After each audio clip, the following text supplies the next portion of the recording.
500 days to avoid climate chaos.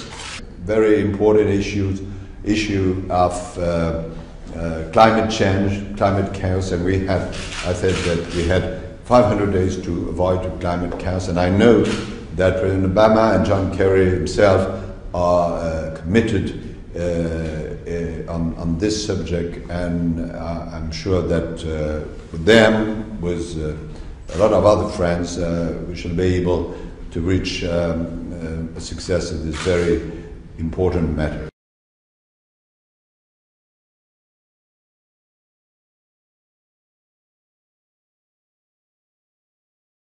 Bismillahir Rahmanir Rahim. Madad ya Sayyidi ya Sultan al-Awliya, Ma Shaykh Muhammad, Nazim, Haqqani, Madad ya Sayyidi ya Mawlana Shaykh Hisham Qabbani, unzur halana wa ishfalana wa abiduna bimadakum min nazarikum. Inshallah, sharing always from myself, from Mawlana Shaykh's teachings and the way that we have been brought up, and share for ourselves if anyone takes any benefit on this way of realities, in the way of Islam, iman wal ihsan. Alhamdulillah that we get many different notifications from people, and they've sent out emails, and this goes with faith. They sent out emails that high-ranking French government officials and US government officials, they put out a press conference and they warned that 500 days until catastrophic weather conditions, weather events. That would put it, from the time that they made that announcement, that would put us at September 23rd, 2015. That is the Day of Atonement for our cousins. It's an important day for them, and Yawm al-Arafah for Muslims. Now why they came out with that date, why they came out with those numbers is not for us, but when spiritual shaykhs, spiritual teachers, they constantly warn that from the oceans of iman, iman is an action, is a result of actions. You take certain actions, they verify and validate your iman. So people can't just say, I have iman, but where are the actions? One important action is to always live a life of preparedness, that we believe this dunya is ending.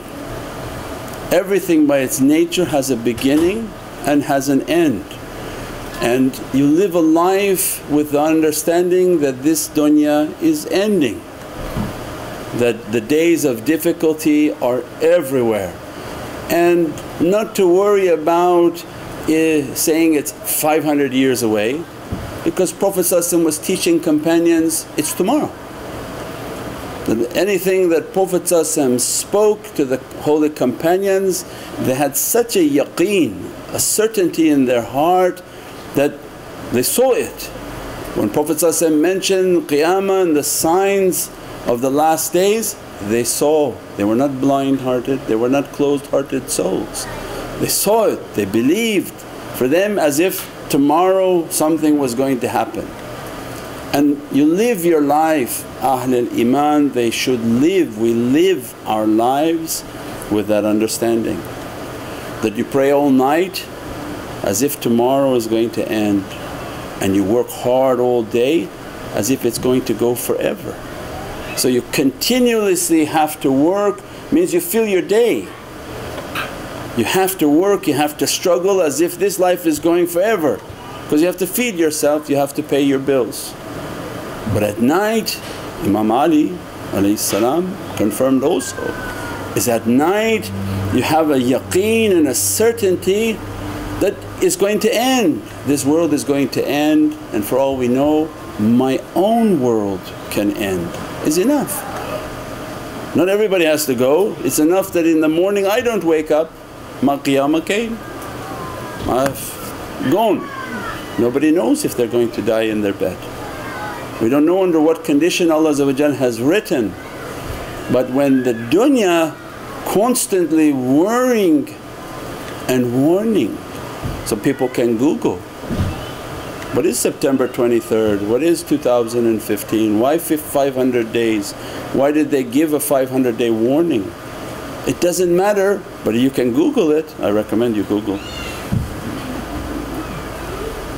What happens? But for ahlul iman, another confirmation that you cannot say when difficulty came, Ya Rabbi, why you didn't help me? How come you didn't help me? And they give the example where the man is on a roof and the flood is coming, and the person comes to help him on the roof that the water is at halfway. Come into our boat, get in the boat, I take you away. Say, no, I trust in God. Okay. The rain comes almost to the top of the house, another boat comes, get into our boat, let's go. Say, no, I trust in God. All the way to the water took the man and he left. And when he went to heaven he was upset. Oh my Lord, I had so much faith in you and why you didn't help me? Ding, you know the commercial for V8? Dish. I sent 3, I sent 3 to help you. Means these are the rahmah and the teaching of Prophet, that the alamat and the signs. When you see azab everywhere, when you see azab and no more humanity on people, people play videos of horrific tortures of other people and they want to share it with you. If you watch azab, the azab will dress you, because that's not a good event. That's why when Sayyidina Lut was running, what they warned him, don't look back because azab is now coming on to that town, don't look back. But his wife didn't have the yaqeen that he had, she looked back, immediately the azab dressed her and turned her to stone. Because these are very horrific events. There's a tremendous amount of difficulty coming upon people, sadness, sorrow and affliction, and you're watching it like it's a spectator sport, and go down and eat a sandwich while somebody is torturing somebody, and they play all over Facebook, all over the internet. Means no more humanity. Prophet warned, when you see that, be scared, be prepared. Then other sign, look to dunya. When the dunya says, I don't want these people anymore, because the dunya is showing us, I want to drown them. So you see the flooding everywhere.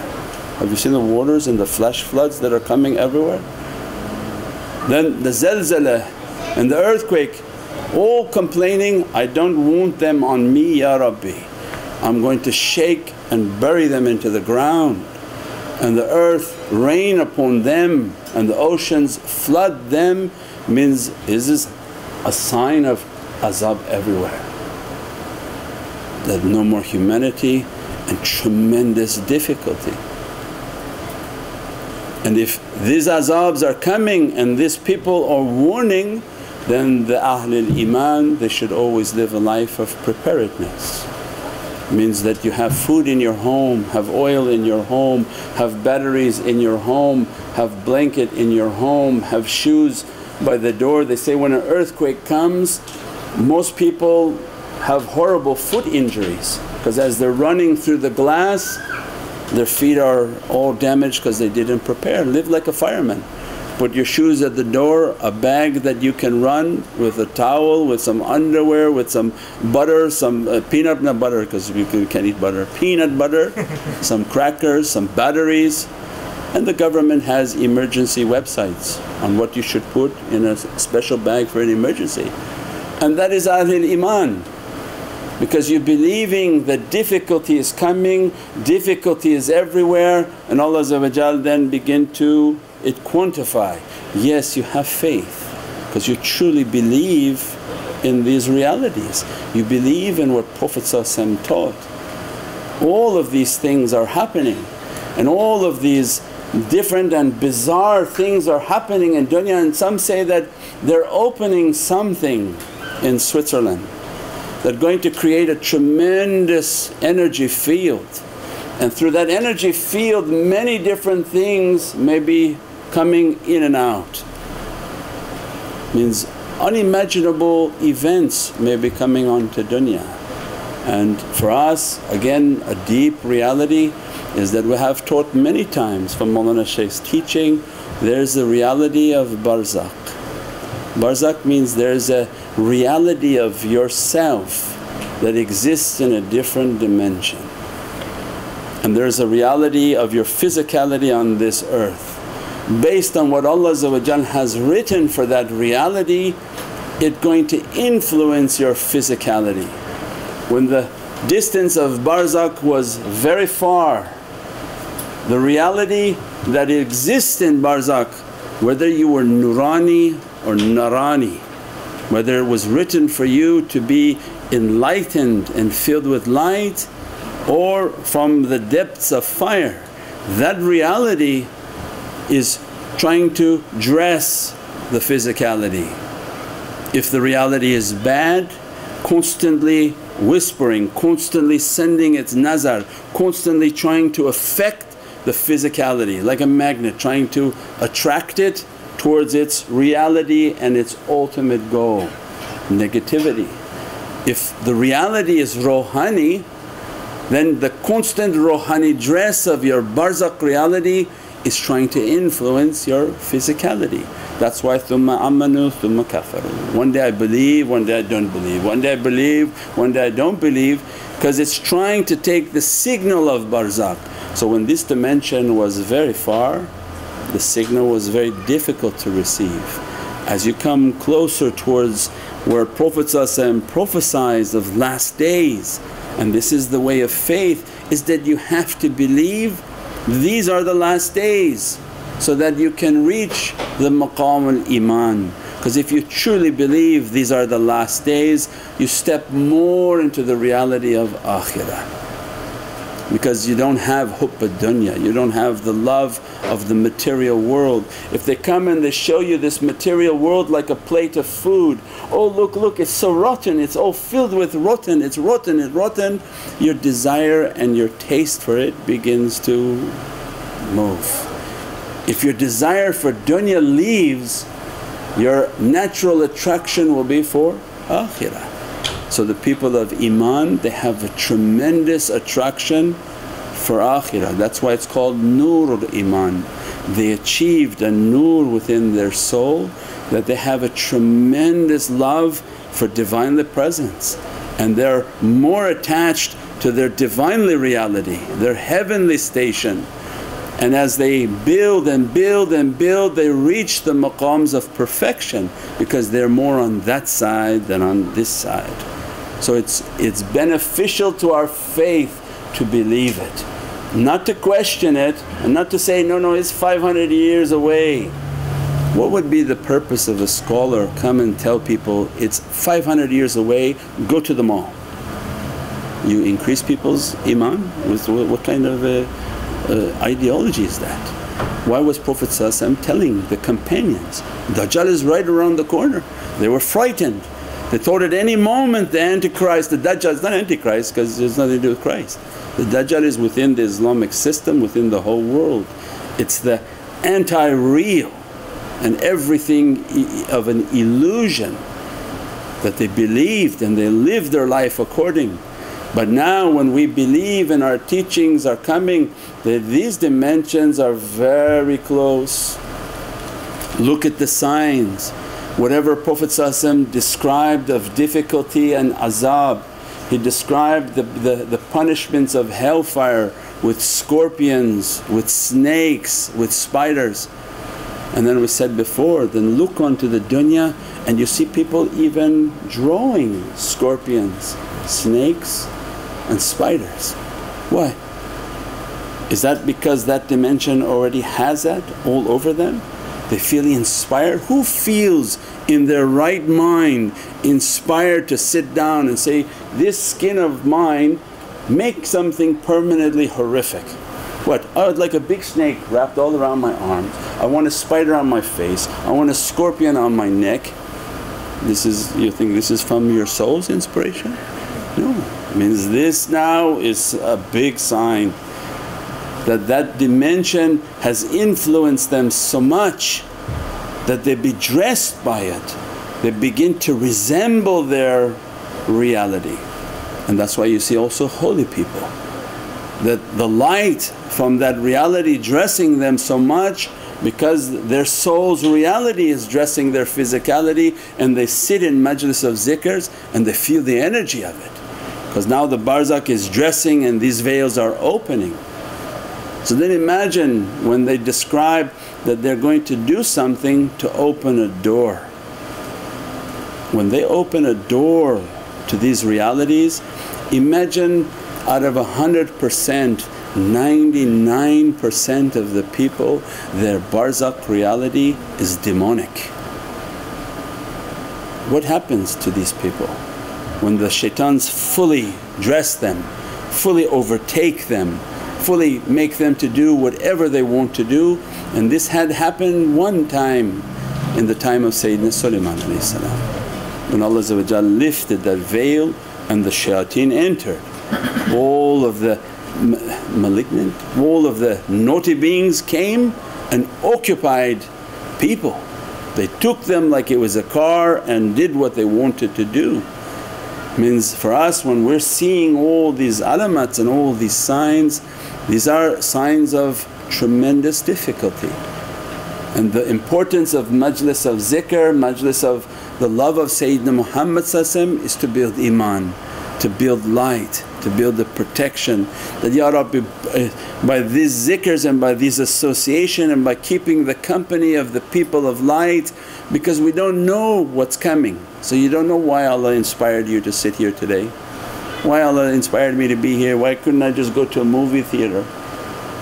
Because this is God's rahmah, that you don't see the fire that coming, but when He loves you, go sit and get dressed by that light, blessed by that light. So when the fire opens, you find yourself at least prepared. What rahmah would have been if all of a sudden the fire came and you were obliterated in difficulties.